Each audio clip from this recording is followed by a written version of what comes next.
जी हाँ, आप देख रहे हैं सरकारी बाबू बैंक मैनेजर राजेश की चार बीवियों की कहानी। ये किस तरह से चार बीवियों को फंसाया, उसकी ज़िंदगी बर्बाद कर दी है। अभी जो देख रहे तस्वीर में, ये है नेहा जी, ये तीसरी बीवी है। इन्होंने भी 25 लाख का दहेज दिया था इस लालची परिवार को।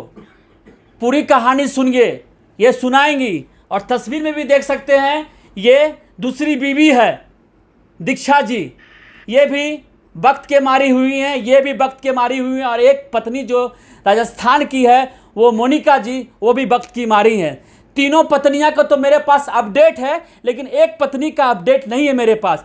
इसने 4 शादी कर रखा है, इस नेहा को भी छोड़ रखा है। नेहा से सुनिए पूरी कहानी। नेहा जी, आप अपने बारे में बताइए, कैसे कैसे आपकी शादी हुई, क्या क्या आपके साथ धोखा हुआ है। ये मेरी शादी हुई थी 23 जनवरी को 2023 को।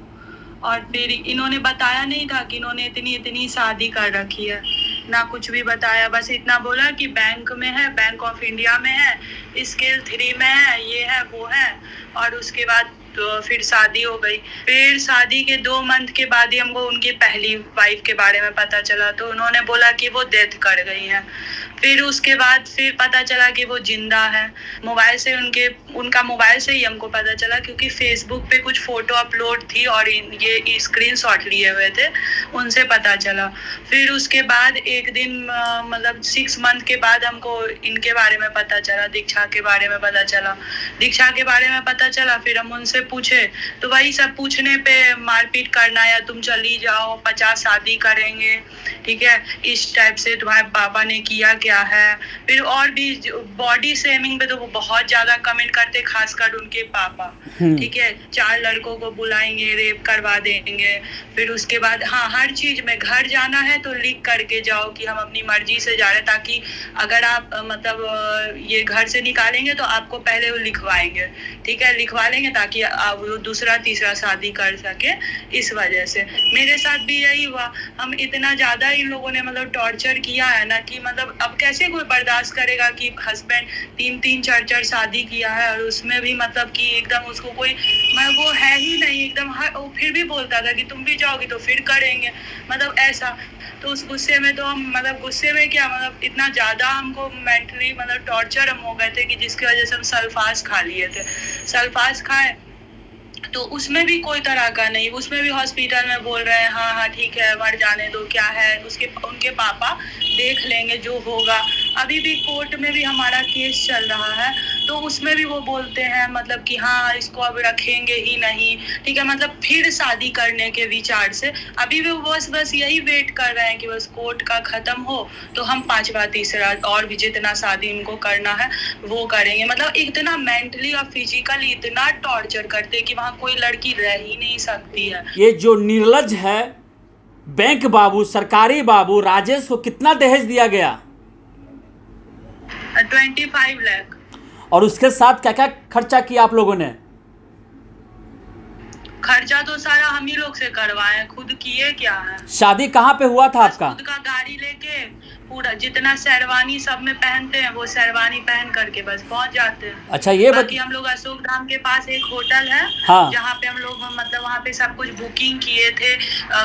कोविड का समय था, थोड़ा थोड़ा था, मतलब हम लोग की शादी में खत्म ही हो गया था, लेकिन फिर भी थोड़ा बहुत था, तो पूरा खर्चा तो हम ही लोग किए, वो लोग तो कुछ भी नहीं किया। अच्छा, मुझे ये बताइए, आप जब आपकी शादी हुई थी तो आपको साथ किस तरह का प्रताड़ना कर रहा था राजेश? 2 मंथ तो जब तक कुछ पता नहीं चला तो ठीक था, मतलब नॉर्मल चल रहा था। लेकिन वही है, मायके नहीं जाना है, माँ बाप से रिश्ता तोड़ो, ठीक है। और उसका जब हमको पता उनके बारे में चल गया तो वही गिल्ट करने की वजह और ज्यादा आप पे एकदम फिजिकली मेंटली आपको बहुत हमको टॉर्चर। अच्छा, मुझे आप ये बताइए, उनके साथ एक बच्ची थी नवेसा, तो आपको पता नहीं चला ये बच्ची कौन है, इसकी शादी हुई है कि नहीं हुई है? पता नहीं था क्या? बताएंगे तब ना पता चलेगा। अब आप बोलिएगा, वो बोले कि बहन की बेटी है यहाँ पे, मेरी बहन भी बैंक में जॉब करती है, तो इसीलिए यहाँ पे हम लोग उसको रखे हैं, क्योंकि उनकी सास का मतलब तबीयत खराब रहता है, तो इस वजह से वो यहाँ पे पढ़ने के लिए हम तो लोग ये रखे। पोल बाद कब में खुला? पता चला कि उन्हीं की बेटी है। पोल कब खुला ये बेटी के बारे में? ये बेटी के बारे में भी हमको 2 मंथ 2.5 मंथ के लगभग में पता चल गया था। और जो पहली बीवी है उसका पोल कब खुला था? वही तो उसका ही पोल खुला, तभी वो बताई कि वो नवेसा उनकी ही बेटी है। और दूसरी जो बीवी है उसका पोल? उनका हमको 6 मंथ के बाद पता चल गया था। अच्छा, 6 मंथ के बाद पता चला। तो आपका रिश्ता, हाँ, 6 month। आपका रिश्ता उनके साथ कैसे बिगड़ने लगा? रिश्ता क्या मतलब, रिश्ता जैसा कुछ था ही नहीं। मतलब आप एकदम, वो टॉर्चर बहुत ज्यादा वो लोग करते हैं, जैसे फैमिली को लेके करेंगे, आपको फिजिकली करेंगे। मतलब आप कुछ भी अपना डिमांड, बस उनको क्या है ना, हाँ ना, बस इतना ही बोलिए। आप उनको अपना बता नहीं सकते। अगर आपको आपकी मम्मी का तबीयत खराब है तो जाने नहीं देंगे। पहले तो माँ बाप से रिश्ता तोड़ो, मायके से रिश्ता तोड़ो, ठीक है। आपको छुपा के मेन है वो रखेंगे, समाज में नहीं आने देंगे, क्योंकि 4-4 5-5 शादी कर रखे हैं। और उसके बाद ये है कि मतलब हर हमेशा। अच्छा, क्या सर? आखिरी बातचीत उस परिवार के साथ कब हुआ था? राजेश के साथ आखिरी बातचीत कब हुई थी आपकी? सर मेरी आखिरी बात हुई है जब ये मेरा 7 अप्रैल को जो ये घटना हुआ, जिसमें हम सल्फास खा लिए थे। आप सल्फास क्यों खाए थे? आपने जहर क्यों खाया? सल्फास क्यों खाया? क्या दिक्कत आ गई थी आपके साथ? क्योंकि ये मेंटली इतना मतलब टॉर्चर हो गए थे ना। वो बोल रहे थे, जैसे कि हम उनको, रात में मेरी बात उनसे हुई तो वो बोले कि मतलब जो है ना, ये तुमको पढ़ना नहीं है, हम उस लड़की के पास जाएंगे। पता नहीं किसका किसका नाम ले रहे थे। आपकी उम्र क्या हो रही थी उस समय जब शादी हुई थी? तो मेरी उम्र है 24 था, और अभी मेरा 25 है। ये बताइए आप नेहा जी, मोनिका जी के बाद कोई और भी लड़की थी इनके जीवन में? हाँ थी, वो जिंदा है कि अभी मतलब है, हमको वो भी नहीं पता है उनके बारे में। बस इतना पता है कि हाँ को एक थी।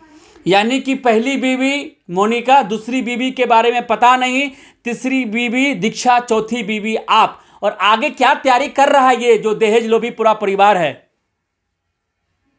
अब आगे क्या करेगा? आगे फिर से दहेज का ही कुछ ऐसा ही देखेगा, फिर शादी करेगा। अगर उसके साथ उसको रोका नहीं गया तो फिर वो जिंदगी बर्बाद करेगा।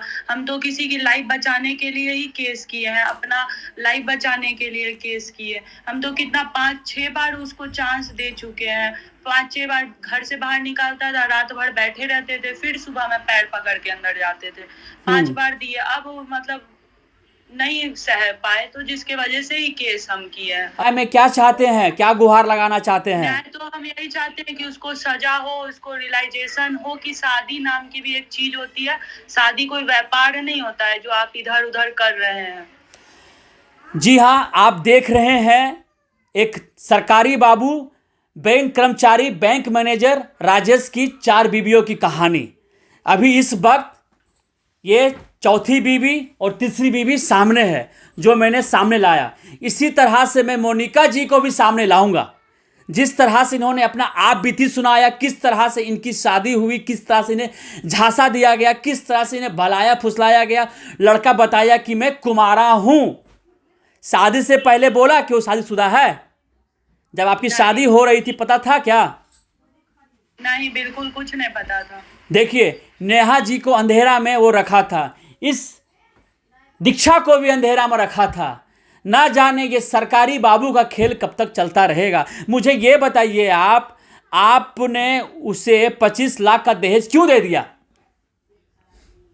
क्योंकि सर मतलब वो इतना अच्छा जॉब में था, और उसके बाद जो है उसके पापा बोलने लगे मेरा बेटा गस्टेड बेटा है, तो 25 लाख तो मतलब देना होगा, ठीक है। उसी में वो लोग बोले कि बारात उरात का सब कुछ करेंगे, लेकिन बारात तो क्या, बस एक गाड़ी को सजा करके भी नहीं लाए थे वो, बस ऐसे ही ले। सोचिए, मंदिर में शादी हुई, 25 लाख का दहेज लिया गया, इतना पैसा लिया गया। इस शादी तो गाजे बाजे के साथ होनी चाहिए थी, लेकिन इसको देखिए, सरकारी दूल्हा को। अरे राजेश, कितने बार दूल्हा बनोगे आप? आपका सारा पोल खुल रहा है बारी बारी। पहली पत्नी मोनिका, तीसरी पत्नी ये, चौथी पत्नी यहाँ, लाइव देख लो तस्वीर में, जनमंच के माध्यम से आपका सारा पोल खुल रहा है। जनता से अपील है, देख लीजिए कानून के कौन सा किताब में लिखा हुआ है कि हिंदू बिना डाइवोर्स लिए हुए शादी कर सकता है। मुझे ये बताइए कि अब तक आपका डाइवोर्स हुआ है? तलाक हुआ है आपका? नेहा जी क्या तलाक हुआ है आपका? अभी तो मेरा कोर्ट में केस ही चल रहा है, अभी कहाँ से तलाक हो? जी हाँ, तलाक नहीं हुआ। क्या आपको पहले से पता था कि इसका तलाक हो चुका है? नहीं, पहले से नहीं पता था। अभी जब हम लोगों ने मतलब कोर्ट में केस किया है कि मतलब बिना बताए हम लोग से जो बात रियल है वो सब बातें हम लोगों ने मतलब रखी है, तब जाकर के उन्होंने मतलब वन साइडेड डाइवोर्स है मोनिका का, उसमें उन्होंने मतलब कहा इनका दीक्षा का डाइवोर्स वाला है पेपर? नहीं, इनके बारे में तो बोला है कि शादी नहीं हुई थी, मतलब ये एक बनावटी लड़की है। बनावटी लड़की है? क्या कहना चाहते हैं आप? आपसे भी यही बात कहा गया था कि जी नहीं, मेरे मतलब शादी के बारे में तो पता ही नहीं था। मोनिका का शादी, उसके बाद वो लोग एक्सेप्ट भी किए कि हाँ शादी हुई है, बच्ची हमारी है, लेकिन बहुत ज़्यादा टॉर्चर, और मेरे से आने के 2 महीने बाद ही इनके साथ शादी कर ली। तो इस सरकारी बाबू का रणनीति देख लीजिए, ये जिससे भी शादी किया है सबसे मंदिर में ही किया है, अपने माँ बाप का हथियार बनाता है, अपना 5 चिता का लोभ दिखाता है। देख लो मेरा 5 जगह मकान है, 3 जगह पटना में है, 2 जगह दिल्ली में, और हम सरकारी नौकरी में हैं, हम बैंक मैनेजर हैं, हम आपसे शादी करेंगे लेकिन घर पे नहीं करेंगे, मंदिर में करेंगे। फिर तैयारी हो रहा है दूल्हा बाबू का, ये फिर दूल्हा बनेगा, फिर ये वही शेरवानी पहनेगा जो ये पहली शादी में पहना था, और उसके बाद ये फिर मंदिर जाएगा, फिर किसी बेटी का जिंदगी बर्बाद करेगा। यही खेल चल रहा है। ये लोग न्याय चाहते हैं, इसका पोल खोलना चाहते हैं, और राजेश का पोल लगातार जनमंच न्यूज़ पे खुल रहा है। मैं जल्द ही मोनिका जी को सामने लाऊंगा और इसका सारा काला चिट्ठा सामने रखूंगा कि देख लीजिए ये सरकारी बाबू सरकारी नौकरी के आड़ में किस तरह ये पत्नी पत्नी खेल रहा है। ये कब तक चलता रहेगा इस देश में? कब इस पर लगाम लगेगा? सबसे बड़ी बात है ये बिना डाइवोर्स लिए हुए ये 4 शादी किया है। किस कानून में लिखा हुआ है, कौन सा संविधान में लिखा हुआ है कि पहली बीवी रहते हुए दूसरी शादी, दूसरी बीवी रहते हुए तीसरी शादी, तीसरी बीवी रहते हुए चौथी शादी? ये कौन संविधान में लिखा हुआ है कि ये फिर शादी करेगा? ये आप देश के यशस्वी प्रधानमंत्री जी जो कहते हैं बेटी पढ़ाइए बेटी बचाइए, आप दोनों क्या चाहते हैं प्रधानमंत्री नरेंद्र मोदी जी से? क्योंकि ये जो लड़का है सरकारी बाबू, ये इंटरनेशनल खिलाड़ी बन चुका है। अब हम लोग प्रधानमंत्री जी को चिट्ठी भेजेंगे खुद से, और अपनी सारी आपत्ति उनको बताएंगे। जी मैडम, आप बताइए आप क्या कीजिएगा? हम भी मोदी जी को मतलब चिट्ठी लिखेंगे, उनसे न्याय मांगेंगे कि भाई जो हमारे साथ हुआ है गलत उसका आप बताइए, इसका न्याय क्या है। उनको हम पूरी जितना भी मेरे साथ जो भी कुछ हुआ है वो सब हम उनको बताएंगे, और हमको पता है कि वो जरूर उसका एक तोड़ तो पक्का निकालेंगे। देख लीजिए प्रधानमंत्री मोदी जी ये आपसे गुहार लगा रहे हैं, ये बीवियों का पुकार है कि सरकार सुनेंगे, क्योंकि ये इंटरनेशनल मामला हो गया है।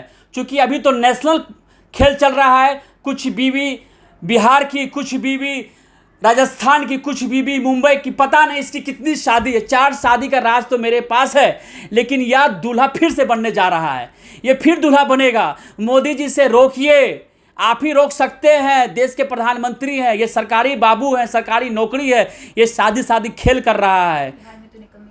बिहार में तो मुझे पता ही है नीतीश बाबू कितने महान सरकार है, इनके साम्राज्य कितने बड़े हैं। आपसे ही उम्मीद लगाया जा सकता है कि आप ही आह्वान किए हैं बेटी पढ़ाइए बेटी बचाइए। वो लोग कहाँ छिप गए हैं जो कहते हैं बेटी पढ़ाइए पत्नी को नहीं? एसडीएम ज्योति मौर्या पे तो लांछन लगाया गया कि देखो हाय रे आलोक, तुमने पढ़ाया और तुम्हारी बीबी बेवफा कर गई। यहाँ तो बेटा पति ही बेवफा निकला।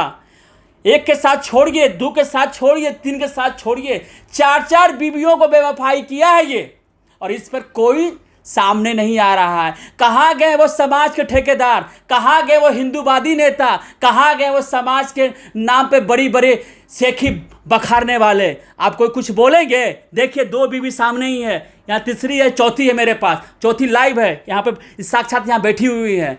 ये बीबी का खेल चल रहा है। इस राजेश बैंक मैनेजर जो बैंक ऑफ इंडिया में कार्यरत है। दोस्तों इस वीडियो को जितना हो सके वायरल कीजिए, दिखाइए, इस तस्वीर को दिखाइए किस तरह से ये शादी का खेल खेलता है राजेश। वायरल कीजिए, शेयर कीजिए। धन्यवाद।